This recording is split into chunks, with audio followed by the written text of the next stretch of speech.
السلام علیکم ورحمۃ اللہ وبرکاتہ۔ الحمد للہ رب العالمین والعاقبۃ للمتقین والصلاۃ والسلام علی رسولہ الکریم۔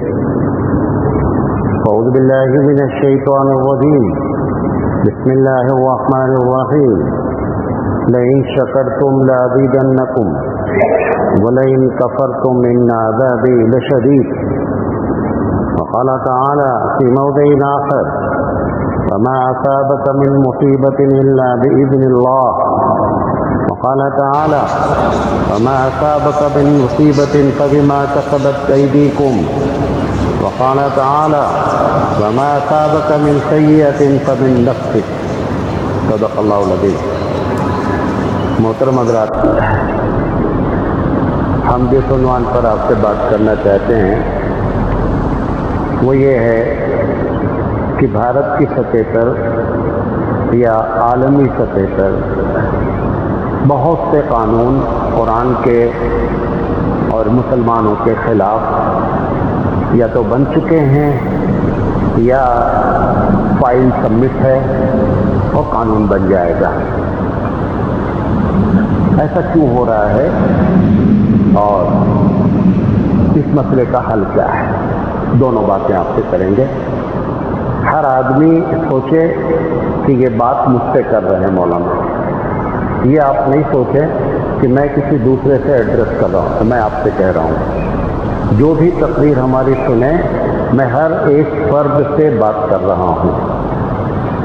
یہ جو میں نے 3 آیتیں پڑھی، 4 آیتیں چھوٹی چھوٹی، پہلی آیت میں نے پڑھی، اللہ فرماتا ہے کہ لئن شکرتم، یعنی لمبی آیت ہے کہ اگر اللہ تعالیٰ کی نعمتوں پر شکر ادا کیا جائے گا تو اللہ تعالیٰ کہتا ہے کہ میں آپ کو خوب دوں گا۔ لئن شکرتم لازیدنکم۔ اور اگر میری نعمتوں ولئن کفرتم، اور اگر تم نے میری نعمتوں کو ریفیوز کیا، انکار کیا، تو کہتا ہے کہ ان عذابی لشدید، تو پھر میرا عذاب بڑا دردناک ہے۔ یہ ایک آیت میں نے پڑھی۔ 3 آیتیں پڑھی، تینوں کا تقریباً ایک مفہوم ہے۔ ایک میں کہتا ہے اللہ کہ دنیا میں جتنی مصیبتیں آتی ہیں وہ مجھ سے پرمیشن لے کے آتی ہیں، اب مصیبت خود سے آنے کا پاور نہیں رکھتی، نمبر 1۔ دوسری آیت میں کہا کہ جتنی مصیبتیں آتی ہیں وما اصابک من مصیبت فبما کسبت ایدیکم، یہ تمہارے اپنے کارنامے ہوتے ہیں جس کا رزلٹ مصیبت کی شکل میں آتا ہے۔ تیسری آیت اللہ نے کہا کہ وما اصابک من سیئۃ، کہ جو برائیاں تم کو بری مطلب مصیبت تو ہر بری ہی ہوتی ہے، اگر بری چیزیں تم کو لاحق ہوتی ہیں تو فمن نفسک، یہ تمہاری خود وجہ سے۔ تو یہ جو قانون آپ دیکھ رہے ہیں، میں ایک ایک پر بات کروں گا اور آپ کو پھر اس مسئلے کا حل بتائیں گے۔ اگر آپ لوگ اس مسئلے کے حل کے لیے واقعی میں سیریس ہیں تو معاملے کو سنبھالا جا سکتا ہے، اور اگر اس میں آپ سیریس نہیں ہیں، ہم سیریس نہیں ہیں، تو کچھ بھی نہیں ہونا ہے، چاہے الٹے لٹک جاؤ، کچھ نہیں کر سکتے آپ کے بس کے باہر بات جانے والی ہے۔ قانون جو عالمی سطح پر بات ہو رہی ہے، بھارت کی سطح پر بات ہو رہی ہے، کچھ چیزیں میں بیان کرتا ہوں۔ مثال کے طور پر دنیا میں ایک آواز اٹھ رہی ہے، میں بھی الحمدللہ اپڈیٹ رہتا ہوں کیا ہو رہا ہے، کہاں کیا ہو رہا ہے۔ ایک بات آ رہی ہے کہ مسلمانوں کے درمیان سے قرآن کریم کو بین کیا جائے۔ یہاں پر بھی اس سے پہلے بھی 2-1 مرتبہ یہاں پہ ہوا ہے، لیکن اس وقت یہ زوروں شوروں پر ہے کہ قرآن کریم کو بین کیا جائے۔ ان کی سمجھ سے نہیں، ان کے جھوٹی سمجھ کی وجہ سے ان کو یہ لگتا ہے کہ یہ جو کچھ معاملہ مسلمانوں میں خراب ہے یا مسلمان نعوذ باللہ آتنکوادی ہیں، اس کی وجہ کیا ہے کہ قرآن ہے۔ حقیقت کیا ہے؟ وہ یہ جانتے ہیں کہ اگر قرآن سے عمل ختم ہو جائے گا تو خود بخود یہ زوال پذیر ہو جائیں گے، ڈاؤن فال ہو جائے گا ان کا۔ اصل بات وہ جان چکے ہیں آپ سے زیادہ۔ یہ جو قرآن کے بین کی بات ہو رہی ہے، ایمانداری سے بتاؤ کہ اگر تم نے اپنی مسجدوں سے قرآن کو بین کیا ہے کہ نہیں کیا ہے؟ تو اگر اللہ عالمی سطح پر بین کر رہا ہے تو اس میں غلطی کس کی ہے؟ سب سے پہلے تم نے بین کیا. پوری بھارت کی مساجد میں 1% مسجد بھی ایسی نہیں ہے جس میں 7 دن قرآن مجید کی تفسیر ہوتی ہے. 1% مسجد بھی نہیں. اگر 99% مساجد سے آپ نے اللہ کی کتاب کو بین کیا ہے، اگر کوئی قانون لاتا تو کاہے کو چلا رہے ہو؟ تم نے یہ خود کیا ہے، تمہارے کرنے کی یہ سزا ہے. نمبر 1. میں تو بہت لمبی بات کر سکتا ہوں، آپ کو صرف اشارہ کر رہا ہوں. آپ بھی کافی سوشل میڈیا سب سے جڑے رہتے، سب کو آپ کو آئیڈیا ہو رہا ہے. ابھی آپ نے دیکھا ہوگا کہ ایک داڑھی کا مسئلہ آیا تھا کہ ایک جو ہے وہ پولیس ڈپارٹمنٹ والے نے داڑھی رکھ لیا، اس کو ٹرمینیٹ کر دیا گیا. سب باتیں آپ جانتے ہیں. میرا کہنا یہ ہے کہ آپ نے داڑھی کے بارے میں فیصلہ ڈے 1 سے کیا کیا ہے؟ آپ اپنے سے کمپیئر کریں سکھ کو. سکھ نے کہا کہ ہم قطعی داڑھی نہیں مڈا سکتے. آخر دنیا سرنڈر ہوئی کہ نہیں؟ سرنڈر ہوئی کہ نہیں؟ آپ نے کہا داڑھی مڈائے تو بھی چلتا، نہیں مڈائے تو بھی چلتا، لہذا آپ کے خلاف قانون ہے. اس میں کیوں آپ پریشان ہو رہے ہیں؟ آپ وجہ ہیں. یہ اللہ کہہ رہا ہے کہ وما اصابک من مصیبت، جو بھی پرابلمس آتی ہیں وہ تمہارے اپنے ہاتھوں کے کرتوت ہیں. آپ کی ایکٹیویٹیز وہ پرابلم کریٹ کرتی ہے.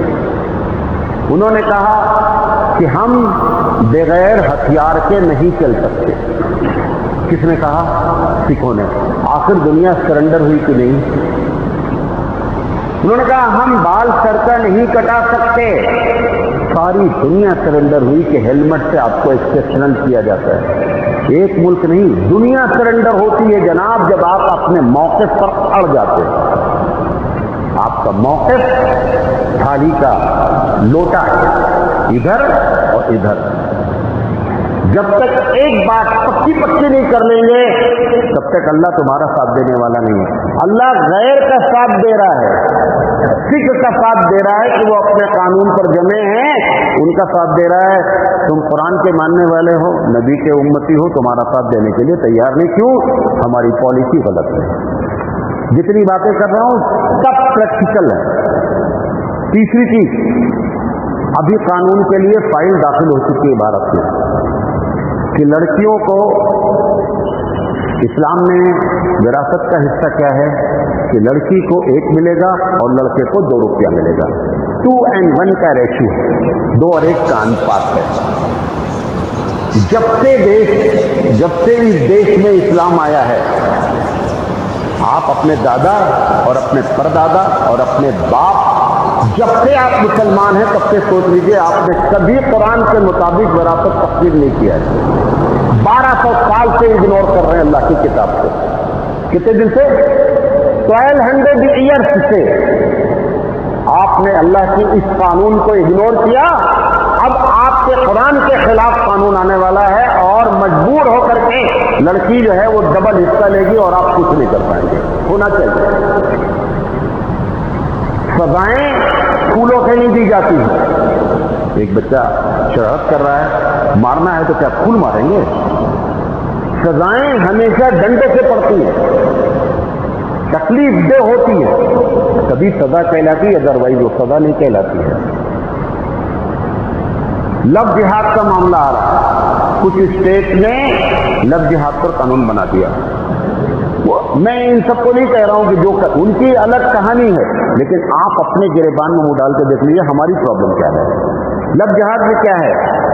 ایمانداری سے بتاؤ کہ جس قرآن نے کہا تھا کہ اے ایمان والو جب کبھی تم نکلو باہر جاؤ تو ہمیشہ اپنی نگاہیں نیچی رکھو. آپ کو معلوم ہے بھارت، پاکستان، بنگلہ دیش کہ جو نوجوان اس وقت اسٹوڈنٹ ہیں مسلمان، 60% کی گرل فرینڈ موجود ہے.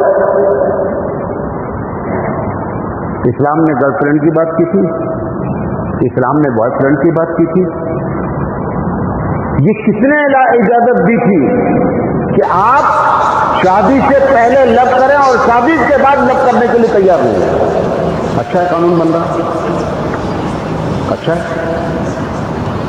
جس نے کہا تھا کہ تمام دنیا کی عورتیں ان کا احترام کیا جائے، اللہ کے رسول کے پاس ایک قیدی عورت لائی گئی جو جنگ میں فزیکلی انوالو تھی. اللہ کے رسول صلی اللہ علیہ وسلم نے دیکھا تو اس کے سر پہ دوپٹہ نہیں تھا، اس کو لایا گیا کیونکہ وہ دشمن تھی. اللہ کے رسول پوچھا یہ کون ہے؟ اللہ کے رسول ایک کافر کی بیٹی ہے اور جنگ میں جو ہے برابر مجاہدین کی مخالفت کر رہی ہے. حضور نے فرمایا اس کے سر پہ پہلے دوپٹہ ڈالو، اور اپنا رومال مبارک اٹھا کر کے حبیب مصطفیٰ نے اس کافرہ عورت کو دیا. کہا عورت ہوتی ہے، نوٹ کر لینا. جس کو حبیب مصطفیٰ نے اتنی عزت دی، آپ نے اس کے ساتھ اس کی عزت کو لوٹنے کا پروگرام بنایا. صحیح یہ لفظ آپ کا قانون بن رہا ہے. اس کے بعد آئیے، 3 طلاق کا آلریڈی قانون پاس ہو چکا ہے. کتنے لوگ بیٹھے ہیں؟ خدا کی قسم کھا کے کہتا ہوں 1% آدمی بھی اس میں نہیں بیٹھے ہیں جن کو یہ معلوم ہو کہ طلاق دینے کا سنت طریقہ کیا ہے. اس ممبر سے یہ تو بتایا گیا کہ 3 مرتبہ اگر تم کہہ دو گے تو طلاق ہو جائے گی، لیکن یہ کسی نے نہیں بتایا کہ 1 مرتبہ طلاق دے کر کے بیوی کو الگ کیا جا سکتا ہے. یہ تم نے کبھی نہیں بتایا. اللہ نے ڈنڈا مارا کہ 3 بھی بولو گے تو بھی طلاق نہیں ہوگی، جیل الگ سے جاؤ گے. جا کے دیکھ لینا، غور کر لینا اپنی باتوں پر کہ ہم کو معلوم ہے طلاق دینے کا سنت طریقہ کیا ہے. بریانی کھانے کی ساری ترکیبیں جانتے ہیں. ہر تہوار پہ تمہارا مینو الگ ہے. کبھی کھچڑا کھاؤ، کبھی بریانی کھاؤ، سارے مینو تم کو معلوم ہے، اور زندگی گزارنے کا سلیقہ نہیں معلوم ہے. شادی کتنے لوگ کرتے ہیں؟ 5% لوگ کرتے ہیں یا 100%؟ کتنے لوگ کرتے ہیں شادی؟ 99.9% شادی کرتے ہیں اور ان کو نہیں معلوم ہے کہ طلاق دینے کا طریقہ کیا ہے. ہونا چاہیے آپ کے ساتھ. صحیح ہو رہا ہے، صحیح ہو رہا ہے. سیدھی انگلی سے جب گھی نہیں نکلتا تو ٹیڑھی انگلی سے گھی نکالا جاتا ہے. اب ٹیڑھی انگلی رب الجلال نے ڈال دی ہے، اب آپ پریشان ہو رہے ہیں. اس کے بعد آئیے اسکارف کا مسئلہ. فرانس میں اٹھتا ہے تو کبھی ترکی میں اٹھتا ہے تو کبھی بھارت میں اٹھتا ہے. بڑا مسلمانوں کو تکلیف ہوتی ہے کہ اس کا ایمانداری سے بتاؤ، اپنی عورتوں کو شادی میں لے جاتے ہو اور بلاؤز پہنا کر کے پیڑ دکھلاتے ہو؟ نہیں دکھلاتے ہو. شادی محل میں عورتیں جب جاتی ہیں شادی حال میں سر پہ دوپٹہ ہوتا ہے ان کے. بڑی تکلیف ہو رہی کہ اس نے اسکارف پہ پابندی لگا دی، اور تم نے پیٹ کھولنے کی جو اجازت دی تھی اس کی پابندی کون لگائے گا؟ یہ سب رب کی جانب سے ڈنڈے ہیں. اور ان سب کے پیچھے یہ بھی بتا دیں آپ کو، برا نہیں مانیے گا، سب کے پیچھے مرد کار فرما ہے. آپ ہم کار فرما ہے. ہم اپنی گاڑیوں پہ بیٹھا کے، اپنی موٹر سائیکل پہ بیٹھا کر کے لے کے جاتے ہیں، شادی حال میں چھوڑتے ہیں اور اس کے سر پہ دوپٹہ نہیں ہوتا ہے. وہ کپڑا جو کبھی تمہارے سامنے گھر میں نہیں پہنتی، لوگوں کو دکھنے کے لیے پہنتی، اور کبھی تم نے نہیں کہا کہ پیسہ میرا خرچہ ہوتا، آنکھ دوسرے سے دیکھتے ہیں. کبھی تمہیں شرم بھی نہیں آتی بولتے ہوئے، تم کو پتا بھی نہیں ہے کہ کیا ہو رہا ہے. فخر ہے. اسکارف کھل گیا، او ہو اتنا ہنگامہ لگ رہا جیسے کہ ان کی پراپرٹی کھل گئی. اور عورت کو بے پردہ لے کر گھومے اور بے پردہ کرایا، ذرہ برابر ہم کو احساس نہیں ہوا. یہ اللہ نے اس لیے ڈالا ہے. آئیے ایک ایک بتاتا ہوں. ابھی ڈائل ہوئی ہے بھارت میں کہ مسجدوں میں عورتوں کو پرمیشن دیا جائے. تم نے کیا کیا؟ Not allowed. اب ڈنڈے سے الاؤڈ ہوگا. دروازے بناؤ گے الگ الگ، اپنے عورتوں کے لیے الگ انتظام کرو گے. کیوں؟ جس کو اللہ نے اجازت دی تھی، رسول نے اجازت دی تھی، تم نے کہا کہ اگر مسجد میں عورتیں آئیں گی تو بڑا فتنہ ہوگا. کہا نہیں کہا؟ میں پوچھنا چاہتا ہوں کہ وہ بہن ہماری بازار جاتی ہے، وہاں کیا سب تہجد گزار بیٹھے ہوئے ہیں؟ کالج جاتی ہے تو وہاں کے سارے بڑے ہی متقی پرہیزگار لوگ بیٹھے ہوئے ہیں. کالج جانے کی اجازت ہے، 20 کلومیٹر کا سفر کرنے کی اجازت ہے لڑکی کو اکیلے، کوئی ایجوکیشن کے ساتھ تعلیم پڑھنے کی اجازت ہے. نعوذ باللہ سارے گنڈے مسجد میں اکٹھا ہو گئے ہیں کہ مسجد اگر آ جائے گی تو فتنہ ہو جائے گا. اب ڈنڈے سے مانیں گے، ڈنڈے سے مانیں گے. ایسے نہیں آ رہا ہے. جتنے قانون اگر اس تقریر کے بعد بھی آپ کو کوئی خلاف نظر آئے مجھ سے پوچھے, بتاتا ہوں ایسا کیوں ہو رہا ہے. مجھے جو یاد ہے میں نوٹ کیا ہوں. اگر اس کے علاوہ بھی کچھ ہے تو آپ بتائیے گا مجھے. یہ سراسر عورتوں کے ساتھ زیادتی کی گئی کہ وومن آر ناٹ الاؤڈ. ہمارے یہاں فتویٰ کیا ہے؟ عورت کا مسجد میں آنا واجب نہیں ہے جماعت کے ساتھ. یہ فتویٰ ہے. عورت آنا چاہتی ہے, حدیث میں آتا ہے کہ اگر عورت پوچھ لے تو شوہر کو شوہر ہونے کے باوجود پرمیشن نہیں ہے کہ منع کر دے کہ میں مسجد سے منع کر دو. یہ تم کو اختیار نہیں, بھلے شوہر تم ہو. معلوم آپ کو فتویٰ اس پر ہے. لیکن آپ کیا کہہ رہے ہیں؟ کتنا ہوگا؟ مشورے ہو رہے ہیں 3 سال سے. جو بازار کی مسجدیں ہیں کہ عورتیں اگر بیچاری نکلتی ہیں بازار, نماز کا وقت ہو جاتا ہے, کہاں جاتی ہیں؟ کہاں نماز پڑھیں گے؟ مندر میں. چرچ میں کہاں پڑھیں گی؟ تم نے اپنی بند کر رکھی, وہاں ہو جا نہیں سکتی. سب نمازیں چھوڑتی ہیں. ٹوٹل جتنی مارکیٹنگ کرتی ہیں سب فرض نماز چھوڑ کر مارکیٹنگ کرتی نہیں کرتی ہیں؟ تمہاری وجہ سے کرتی ہیں. بناؤ قانون. اب جب آئیں گی نا تو لیٹر لے کر آئیں گی سرکار کا, یہ پرمیشن لیٹر ہے. دیکھتے ہیں ساری عرب دنیا میں ساری مسجدوں میں عورتوں کے لیے الگ سے انتظام ہے. میں بھی بنا رہا ہوں, اللہ کا فضل, آپ لوگ دعا کریں. ہمارے ہم بورڈ لگائیں گے کہ پورے شہر کی جتنی عورتیں ہیں جب جمعہ کی تقریر سننا چاہیں مسجد میں ہمارے پورا انتظام ہے. کیونکہ آپ نے تو بین کر رکھا ہے نا, کسی نے کسی کو تو پرمیشن دینی ہوگی حدیث کے مطابق. تو قانون آنے سے پہلے پرمیشن دے لو تاکہ ناک نہ کٹے, ورنہ ناک بھی کٹے گی اور پرمیشن بھی دینی پڑے گی. آگے آئیے, لاؤڈ اسپیکر کے بارے میں چل رہا ہے معاملہ کہ لاؤڈ اسپیکر سے اذان بند کر دی جائے. فجر میں اب جب تک مسجد سے سلام نہ پڑھا جائے تب تک مسلمان ہی نہیں ہے. بازو والا غیر مسلم ہے, بیمار ہے, نہیں اٹھنا چاہتا ہے, لیکن آپ کو ہر حال میں اچھا ہم کہتے سلام پڑھنا, اندر سے مائک آن کر لے یار. جو اندر نہیں سن رہا ہے سلام وہ باہر سنے گا سلام. تقریر جمعہ کی ہو رہی ہے, اندر کے علاوہ باہر کا مائک. ارے اتنا اگر وہ شوقین ہوگا نا تو باہر سے اندر آ کے تیری تقریر سنے گا. یہ لگانے کے مائک لگانے سے تقریر نہیں ہوتی ہے, سنیں. لیکن گاؤں میں چلے جائیے, رمضان آتا ہے 2 بجے سے مائک آن کر دیا جاتا ہے. سب نفرت. اب وہ کیا ہوا, نفرت کا لاوا پکا.